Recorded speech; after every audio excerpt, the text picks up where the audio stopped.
Bonjour à tout le monde, chers amis. Je vais vous conter une histoire extraordinaire sur les Ivougim.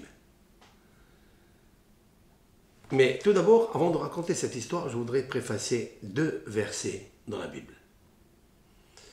Le premier, Mais Hachem Ish Aleish. Le roi Shlomo, le plus sage des hommes, a dit dans les Proverbes, de Hachem, seulement de Hachem, Isha, une femme pour un homme. Lui, il sait quelle est la femme qu'il faut pour un homme. Ça, c'est la première.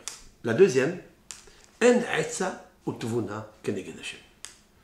Il n'y a pas de conseil, il n'y a pas d'astuce, il n'y a pas de stratagème, il n'y a pas d'intelligence contre la volonté de Dieu.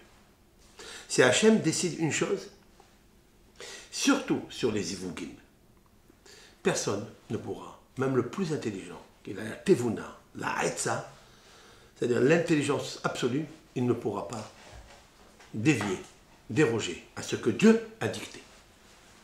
Et je répète encore, dans les Ivoug. Cette histoire que je vous raconte, elle se passe au XIIIe siècle, en Portugal.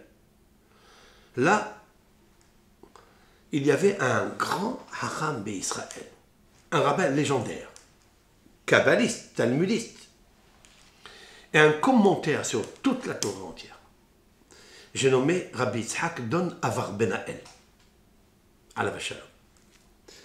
Sa fonction, bien sûr, l'étude de la Torah, la diffusion de ses livres, mais son travail quotidien, et qui lui a pris la majeure partie de la journée, sauf la nuit où il étudiait, c'est qu'il était le ministre d'économie du royaume de Portugal. Très intime, très ami avec le roi. Cette histoire que je vous raconte s'est passée lorsque le royaume d'Espagne, Sfarad, et le royaume de Portugal se sont réunis en Portugal pour un conseil d'économie, de sécurité. Ils ont échangé entre eux des liens et ils ont fortifié leurs liens pour exporter, importer les marchandises ensemble, pour fructifier les deux pays.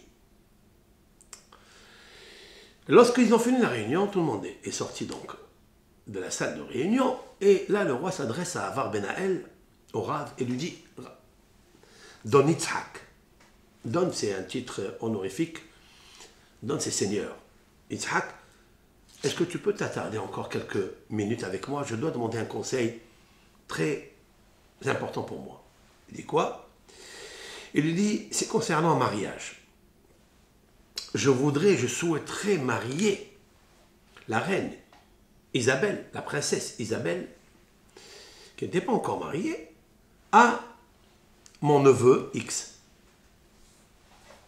Le Rav, plongé dans l'inquiétude, sans le montrer bien sûr, il réfléchit une fraction de seconde et lui dit, écoute,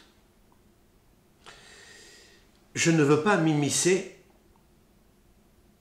dans ce conseil parce que je ne pourrai pas te répondre avec succès. Mais il dit, pourquoi? Tu m'as toujours convaincu sur beaucoup de sujets. Il lui dit, celui-ci, il ne m'appartient pas. Ni à aucun homme sur terre. Il dit, pourquoi? Le roi Shlomo a dit dans un des proverbes, mais Hachem Ish Aleish, car Hachem, c'est lui qui fixe la femme pour l'homme. Il dit, ah bon, même sur ça? Je peux comprendre sur beaucoup de sujets, sur l'économie, sur la stratégie sécuritaire. Ça aussi? Il lui dit, seulement ça aussi. Il lui dit, ah bon?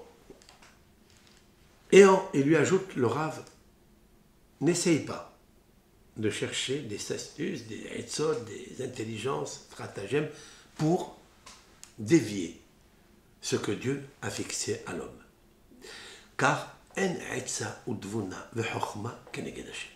n'existe pas contre Hachem, il n'existe pas une stratégie pour dévier les destins que l'Éternel a fixés d'ores et déjà depuis la naissance des unions.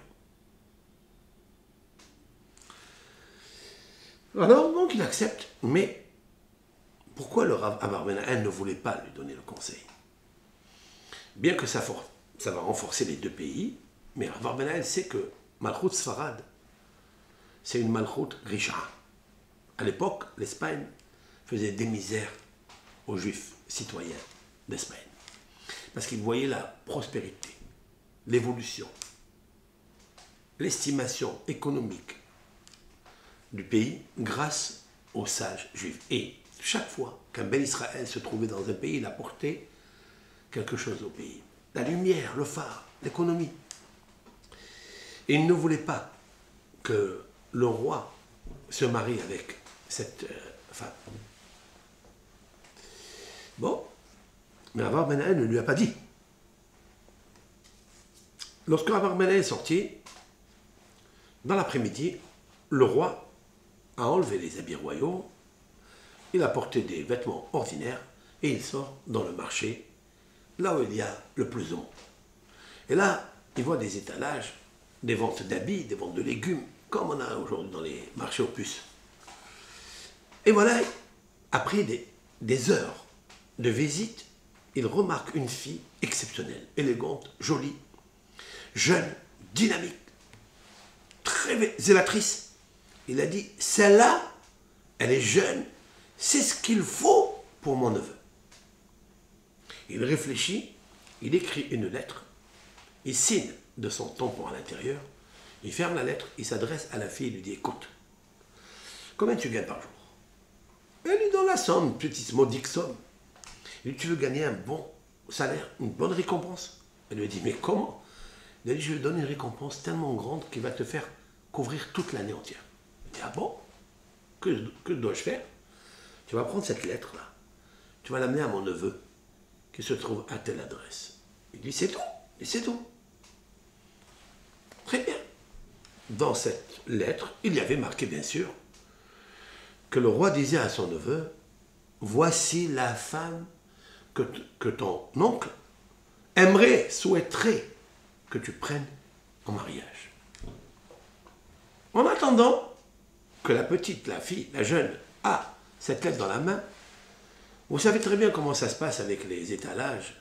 Chacun il a son endroit et il y a toujours des perturbateurs qui veulent prendre des places de force. Arrive un homme connu dans le milieu et il commence à faire du bruit. Et il dit, ah, vous allez partir, vous? Il dit à la jeune fille, vous allez partir? Vous pouvez me laisser votre place? Elle dit, non, je vais revenir de suite. Il dit, non, mais je vous vois, vous avez ramassé quelques vêtements, quelques bagages, quelques valises. Donc, vous allez partir. Donc, vous allez me donner cet endroit-là. Je veux le prendre. Alors, elle lui dit, mais non, mais jamais de la vie, mais etc. Bon. Alors, elle a eu peur de perdre sa place, perturbée. Voilà, il y a une femme qui passe à côté, une femme qui n'est pas tellement jeune, qui a au moins 20 ans plus qu'elle. Et elle lui dit, écoutez, j'ai une lettre à transmettre à tel et tel monsieur. Voudriez-vous amener cette lettre et je vous donne une récompense considérable, conséquente de ça. Elle dit, ah bon, juste une lettre? Et lui, puis la femme, la vieille, elle prend la lettre et elle va à l'adresse, c'est là où se trouve le neveu du roi. Elle s'adresse et lui dit, voilà, je vous remets cette lettre en promet, mais qui vous l'a donnée? Je l'ai reçue d'une personne, je vous la transmets. Il ouvre la lettre et il commence à être fasciné, ébloui, traumatisé de voir qu'est-ce qui est marqué dans cette lettre. Il est marqué, c'est moi, ton oncle, qui t'aime, qui souhaiterait que tu te maries avec la fille que je t'ai envoyée. Et si tu veux me croire que c'est moi qui envoie la lettre, regarde en bas, c'est ma signature, c'est le tampon du roi, qui est connu de tout le ministère et du neveu. Et là, il est ébloui, mais il amène un serviteur, il lui dit, va demander à mon oncle, est-ce que c'est lui qui m'a envoyé ça, etc. Et puis il lui dit, d'accord, il va, il revient, il dit, le roi a dit, c'est lui qui a écrit la lettre, et cette lettre-là, il l'a donnée à cette femme, il veut que tu te maries avec elle. Mais Kachaya, Mskid, plus jeune, il prend une femme vieille, il n'est pas content, mais si c'est le roi qui lui a dit, peut-être elle a des qualités extraordinaires, peut-être. il se marie avec elle. Et puis après, vraiment, vraiment, il a beaucoup de peine. Et lui-même, il va avec sa femme, il va voir le roi. Lorsque le roi, il voit la femme, la vieille, qu'il a pris son neveu, il s'est évanoui. Il dit, c'est pas possible. Pas autant que il a pris une femme qui n'est pas la femme qu'il lui a envoyée, mais qui n'a pas écouté son conseiller. Qu'il n'existe pas un homme qui peut décider à la place de Akadosh Baruch Hu. Parce qu'il est marqué, mais Hachem, Isha, Leish. C'est de Hachem que vient. Avec tous les moyens, tous les astuces, toutes les intelligences que tu peux employer, déployer pour être Keneged Hachem, contre Hachem, je dirais là, Keneged, mais Hachem, Isha Leish. Tu es contre ce qu'il a dit, Shlomo HaMelech, le roi Salomon, que de Hachem vient une femme pour un homme. Alors là, il s'est dit, là encore, le Rav, il m'a convaincu et il m'a gagné. Mais maintenant, il est embarrassé de savoir comment il va se dépatouiller de la femme qui est venue par hasard. Mais ce n'est pas la femme qu'il a choisie, la jeune fille dynamique, élégante. Il retourne chez le Rav et lui dit, voilà l'histoire. Je te donne raison, Rabbi. Mais comment je vais m'en sortir? Il dit, c'est très simple. Tu vas aller voir la jeune fille.